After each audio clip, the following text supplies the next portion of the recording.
পবিত্র কাবা মুসলমানদের আবেগ অনুভূতি এবং ইবাদতের প্রধান কেন্দ্র। এই ঘরের দেয়ালে বিশেষভাবে স্থাপন করা মর্যাদাপূর্ণ একটি পাথরের নাম হাজরে আসওয়াদ।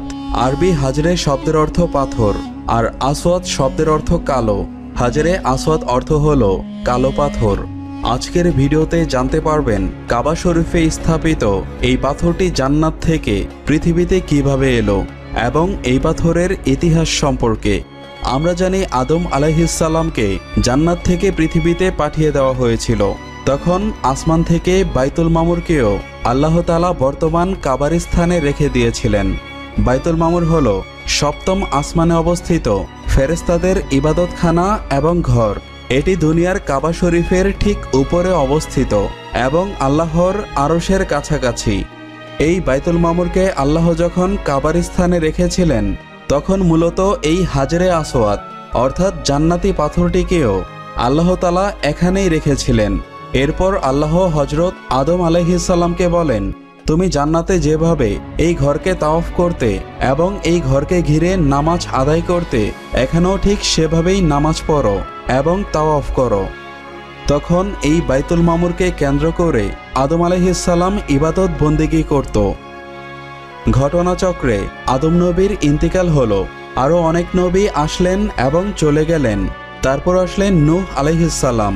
আমরা জানি নূহ আলাইহিসসালামের সময় মহাপ্লাবন ঘটেছিল, বন্যায় সবকিছু ধ্বংস হয়ে গিয়েছিল।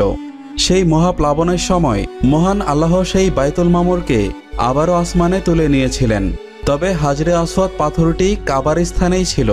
তখন মহাপ্লাবন থেকে হাজরে আসওয়াদকে সুরক্ষিত রাখতে মহান আল্লাহ জিবরাইল আলাইহিসসালামকে নির্দেশ দেন মক্কায় অবস্থিত জাবালে কুবাইস পাহাড়ের উপর রেখে আসতে, যেন পাথরটি মহাপ্লাবনে নষ্ট হয়ে না যায়। জিবরাইল আলাইহিসসালাম আল্লাহ তাআলার আদেশ পালন করলেন। বিশুদ্ধ সূত্রে আব্দুল্লাহ ইবনে আব্বাস রাদিয়াল্লাহু তাআলা থেকে বর্ণিত, রাসূলুল্লাহ সাল্লাল্লাহু আলাইহিসসালাম বলেছেন, হাজরে আসওয়াদ জান্নাতের পাথর। বাইতুল মামুরের সঙ্গে আল্লাহ যখন এই পাথরটিকে রেখেছিলেন তখন এই পাথরটি দুধের চেয়েও অধিক সাদা ছিল। পরবর্তীতে মানুষের গোনাহ এটিকে আস্তে আস্তে কালো করে দিয়েছে। এরপর হযরত ইব্রাহিম খলিলুল্লাহ কাবা পুনর্নির্মাণের আগ পর্যন্ত বাইতুল মামুরের জায়গাটি শূন্যে পড়েছিল। হযরত ইব্রাহিম আলাইহিসসালামের ছেলে ইসমাইল আলাইহিসসালাম বাবার কাজে সাহায্য করার মতো বড় হওয়ার পর আল্লাহ তাআলা তার খলিলকে কাবা ঘর পুনর্নির্মাণের নির্দেশ দিলেন। ইব্রাহিম আলাইহিসসালামের ছেলে ইসমাইলকে নিয়ে আল্লাহর নির্দেশিত জায়গায় কাবা ঘর নির্মাণের কাজ শুরু করেন। তিনি কাবা ঘর নির্মাণের সময় হেরা, সিনাই, সিরিয়ার লুবনান, জুদি ও জয়তা এই 5টি পাহাড়ের পাথর ব্যবহার করেছিলেন।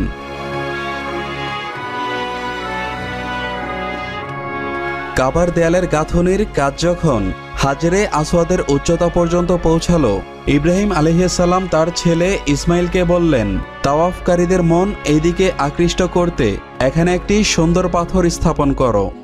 অনেক খোঁজাখুঁজির পর ইসমাইল আলাইহিসসালাম একটি পাথর নিয়ে আসলেন, কিন্তু পাথরটি ইব্রাহিম আলাইহিসসালামের পছন্দ হলো না। তিনি এর থেকে আরও সুন্দর পাথর খুঁজতে বললেন। বাবার আদেশ মতো ইসমাইল আলাইহিসসালাম বিভিন্ন পাহাড়ে গিয়ে আরও সুন্দর পাথর খুঁজতে লাগলেন। একসময় হঠাৎ আবু কুবাইস পাহাড় থেকে একটি আওয়াজ হলো, হে ইসমাইল, আপনার একটি গচ্ছিত সম্পদ আমার কাছে রয়েছে, সম্পদটি নিয়ে আমাকে দায়মুক্ত করুন। আওয়াজ শুনে হযরত ইসমাইল আলাইহিসসালাম পাহাড়ের ভেতরে গিয়ে হাজরে আসওয়াদ খুঁজে বের করলেন এবং তা কাবা শরীফের দেয়ালে রাখলেন। এভাবেই হাজরে আসওয়াদ আবার তার স্থান ফিরে পেল। সূরা বাকারা আয়াত 127 এবং 128, তাফসিরে মাঝহারি প্রথম খণ্ড, পৃষ্ঠা 252 থেকে 255।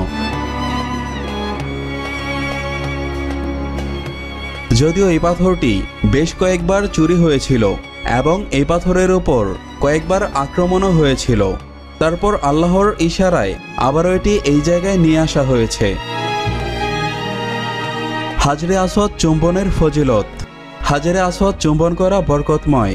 রাসূলুল্লাহ সাল্লাল্লাহু আলাইহি ওয়াসাল্লাম বলেছেন, কিয়ামতের দিন এই পাথর আবু কুবাইস পাহাড় থেকে আরও বড় আকার ধারণ করে উপস্থিত হবে।